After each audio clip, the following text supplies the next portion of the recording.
My name is Craig Brown. I am an ophthalmologist who specializes in neurological and medical ophthalmologic diseases.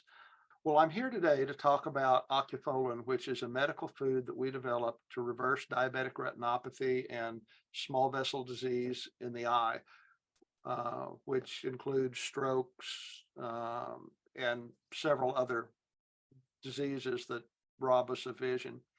It replaces several of the dietary supplements that you use, but it uses the active natural forms of vitamins that cross the blood brain barrier and the blood retina barrier much better than conventional nutritional supplements. It improves blood flow of the retina in multiple different ways, and it provides antioxidant support for the mitochondria, which we believe prevents mitochondrial death, which prevents retinal cell death. We look forward to seeing you at the Vision event,